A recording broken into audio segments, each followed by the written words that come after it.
solemnidad de la Santísima Trinidad. Es lo que nosotros celebramos en este domingo luego de Pentecostés. Es nuestra fe en nuestro Dios que a la vez es el único Dios verdadero y tres personas divinas distintas, pero en perfecta comunión de amor. Es el Padre que crea, el Hijo que redime y salva y el Espíritu que santifica. Entonces nosotros tenemos esta fe que heredamos de los tiempos apostólicos. Imagínate, en la segunda lectura de hoy, de la segunda carta de San Pablo a los cristianos de Corinto, él lo dice abiertamente: la gracia de nuestro Señor Jesucristo, el amor de Dios nuestro Padre y la comunión en el Espíritu Santo esté con ustedes. Fíjate, este texto es del año 55 después de Cristo, así que desde el comienzo de nuestra fe cristiana, nosotros creemos en el misterio de la Santísima Trinidad.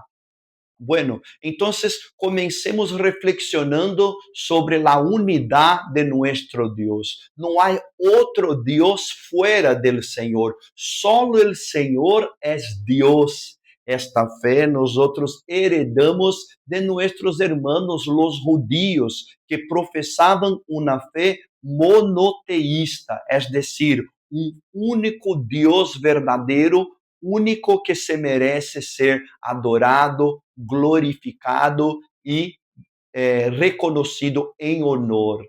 Es lo que nosotros vemos en la primera lectura de hoy del libro del Éxodo. Allá está Moisés, que de rodillas dobladas adora al Señor, clama por Él, reconoce sus cualidades y a la vez pide que este Dios, el único verdadero, camine con su pueblo, aunque sea un pueblo de cabeza dura, un pueblo testarudo, un pueblo terco, pero que necesita tanto del perdón de Dios y de ser recibido por Él. Entonces nuestra fe es en este único Dios verdadero. Entonces nosotros no adoramos ídolos. Los ídolos son aquellos que quieren ocupar el lugar de Dios en el corazón humano. El pueblo de Israel vivió alrededor de pueblos que tenían fe em diversas divinidades. Podemos pensar em los egipcios, podemos pensar em los griegos, em los romanos, pero el pueblo se plantó en la fe del único Dios vivo y verdadero, el Dios de Israel, el Yahvé, el Dios que caminó con ellos, que los liberó de la esclavitud en Egipto y que les dio en promesa una tierra que emana leche y miel. Entonces nosotros los cristianos también tenemos esta fe en un Dios único y verdadero. Solo el Señor es Dios, no hay otro Dios fuera de Él, ¿no? Entonces nosotros no practicamos idolatría, adoramos solamente al único Dios verdadero.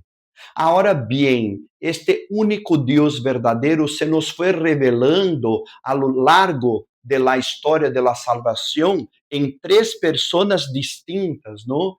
Es el Padre el que crea, el Padre que se manifiesta allá en el primer testamento, que elige un pueblo, que hace alianza con este pueblo, que lo perdona, que lo recibe, que hace promesas hacia ellos, ¿no? Entonces, este es el Padre, el Creador, el Señor, el Pastor, el Rey de Israel. Entonces, este es el Padre. Y este Dios Padre, cuando ve a su pueblo en el pecado, le promete enviar un Mesías, un ungido, uno que va a redimir al pueblo de sus pecados. Y él llama a este redentor de hijo. Él dice: él será para mí un hijo y yo seré para él un padre. Entonces vemos ya esta intimidad de amor que hay entre el Creador y el Redentor. Y nosotros los cristianos creemos firmemente que este Redentor es nuestro Señor Jesucristo, el Hijo de la Virgen María, en la cual el Espíritu Santo concibió de manera milagrosa, ¿no? Y entonces este Jesucristo es el Redentor, es el Hijo de Dios vivo, es el Mesías, el Salvador. Entonces acá tenemos el Padre que crea, el Hijo que redime, y ahora viene el Espíritu Santo que salva. Ya en el primer testamento, Dios había prometido derramar sobre su pueblo su espíritu, el espíritu de la verdad. Y entonces Dios envía este espíritu a través de su Hijo resucitado y lo derrama en la comunidad, como hemos visto en la solemnidad de la semana pasada, en Pentecostés. Entonces, el espíritu de vida, el espíritu de la verdad, el espíritu que nos libera, ¿no? Y que nos pone en comunión de amor, tanto con el Padre y el Hijo, como también entre nosotros. Entonces, ahí está delineada la Santísima Trinidad, el Padre, el Hijo y el Espíritu Santo. Un único Dios verdadero que se merece la adoración, pero que se revela en tres personas distintas, pero unidas en una comunión de amor. Y en este sentido, la Santísima Trinidad es una inspiración para la iglesia, porque también nosotros somos muchos, somos diferentes, cada cual con sus características propias, pero mirando al ejemplo de la Santísima Trinidad, nosotros dejamos nuestros proyectos personales para trabajar todos juntos en vista de un bien más grande, más importante, de vida e de santificação para todos. Então, aunque seamos muitos, estamos todos unidos em uma comunhão de amor, trabalhando por uma causa mais grande, mais importante, que é a vida e a salvação do mundo. E por hablar em esto, temos lá o Evangelho de hoje, segundo Juan, que é maravilhoso, o famoso capítulo 3, que inclui o versículo 16, que nós debíamos memorar, não? Porque é tão importante. E disse: Deus amou tanto ao mundo que le enviou a su Hijo único, para que todo aquele que em ele crê não muera, sino que tenha la vida eterna. Então, vemos as três pessoas divinas trabalhando por uma causa comum, que é a salvação de la humanidade.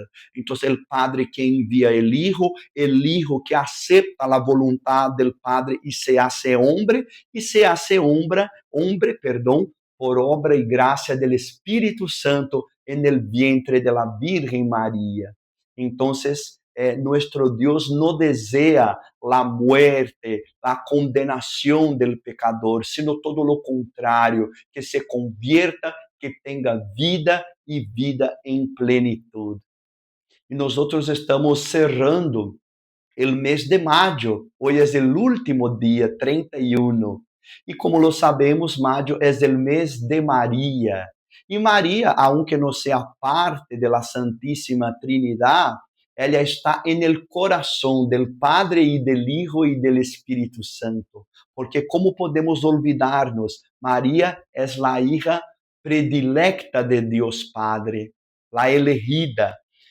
María es la madre amorosa de Dios Hijo, que lo cuidó, lo amamantó, lo educó en la fe y estuvo con él desde Nazaret hasta la crucifixión en Jerusalén y luego en su resurrección. Y finalmente, María es la esposa del Espíritu Santo, es la mujer llena de gracia, es la Virgen de Pentecostés. Entonces, en este último día del mes de mayo, conmemorando a solenidade da Santíssima Trindade, nós recordamos a Maria e pedimos a Deus que podamos ser como ela, fieles discípulos de Jesucristo, sempre disponíveis para hacer su santa voluntad.